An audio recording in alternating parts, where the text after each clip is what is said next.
जय माता दी। मित्रों, आपका स्वागत है संजू तिवारी मोटिवेशनल स्पीकर में। आप लोग कैसे हैं? उम्मीद है कि आप लोग अच्छे होंगे। आज जितिया व्रत है। जितिया 6 या 7 को है, इसका काफ़ी संशय था, तो हम लोग 6 को कर रहे हैं। आप लोग 7 को कर रहे हैं या 6 को कर रहे हैं, कोई दिक्कत नहीं है। जैसा जैसा जो पुरोहित बताए हैं उसको वैसे ही करना चाहिए। तो आगे हम लोग इसमें बात ये करने वाले हैं कि हमें जितिया के दिन क्या क्या नियम करनी चाहिए, हमें पारण में क्या क्या नियम करनी चाहिए कि हमसे कुछ गलती ना हो जाए, क्योंकि जितिया में बहुत सारा नियम। तो इसके बारे में विस्तार से बात करेंगे, मगर उससे पहले चैनल को लाइक और सब्सक्राइब जरूर कर दीजिएगा और कमेंट एक ज़रूर कर दीजिएगा, क्योंकि आप लोग भूल जाते हैं कमेंट करने के लिए। कमेंट में जय माता दी ज़रूर लिख दीजिएगा। तो चलिए वीडियो स्टार्ट करते हैं।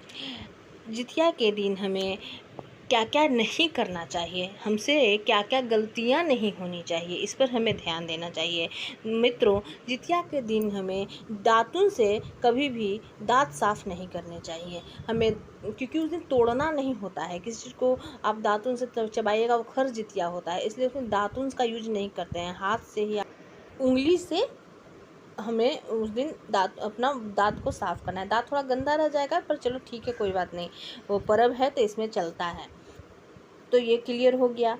अब क्योंकि उस दिन हम लोग को दातुन यूज नहीं करना है। और आगे हमें किसी चीज़ को तोड़ना नहीं चाहिए, कभी किसी चींटी को या मारना नहीं चाहिए। मतलब झाड़ू वाड़ू लगाएंगे तो भी चींटी वेटी मर सकता है, तो इस पर हमें खास ध्यान देना है। क्योंकि हम लोग के यहाँ की मान्यता है हिंदू धर्म में कि जितिया हर चींटी, अब कहानी में भी सुने हैं ना कि चील भी सियारिन भी सब जितिया की थी। तो हमारे यहाँ की यही मान्यता है कि सभी जीव जंतु भी जितिया करते हैं। तो सभी तो माँ हैं, माँ का अगर बच्चा मरेगा तो उसे तो तकलीफ़ होगी ना, तो उसके दिल से तो श्राप निकलेगा। इसीलिए आज के दिन ये सब चीज़ को मना किया जाता है। इसीलिए सब्जी काटने तक को मना किया जाता है कि सब्जी भी मत काटिए, क्योंकि बहुत सारा सब्जी में कीड़ा मिलता है, जैसे बैगन वैगन में, तो ये सब को नहीं ही काटना है। तो इस बात को हम लोग को ध्यान देना है। तो इस आप बोलिएगा कि कैसे होगा, ऐसे कैसे हम लोग करेंगे? तो किसी का मदद ले लीजिए, किसी तरह से आज का दिन को पार कर देना है, क्योंकि आज पूजा है। आप ऐसे भी आज फास्टिंग में हैं, तो तपस्या है ना, एक पूजा पाठ तपस्या होता है। तपस्या में तो तकलीफ़ होती ही है।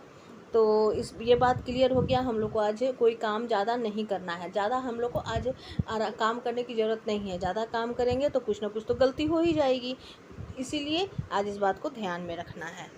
हाँ, और एक बात और है कि बच्चों को आज मारना नहीं चाहिए, क्योंकि हम लोग जितिया बच्चों के लिए ही तो कर रहे हैं ना। तो इसीलिए जितिया के दिन बच्चों को मारना नहीं चाहिए। बच्चे तो बहुत खुश हो जाएंगे, अच्छी बात है, खुश रहें, उन्हीं के लिए तो करते हैं। तो हाँ जी दोस्तों, जिनकी सास नहीं है जितिया में, उनके लिए भी बहुत सारे नियम हैं कि उन्हें आज बाल खोल कर रखना चाहिए, बाल से पानी गिरते हुए रखना चाहिए, क्योंकि वो जो कहा जाता है ना कि जो बाल से जो पानी गिरता है ना, वो सास के मुंह में जाता है। इसीलिए इस बात को खास ध्यान रखना है।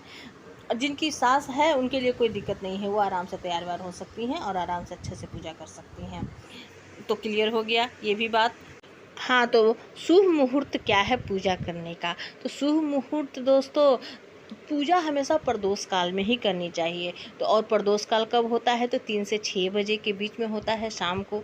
इसीलिए 3 से 6 बजे के बीच आराम से आप पूजा कर सकते हैं, कोई दिक्कत नहीं है। कुछ लोग कह रहे थे ग्रहण है, नहीं नहीं, ग्रहण वरहन कुछ नहीं है। ग्रहण तो 14 तारीख को है, अभी कुछ नहीं है। बहुत अच्छे से आप पूजा करिए, कोई दिक्कत की बात नहीं है।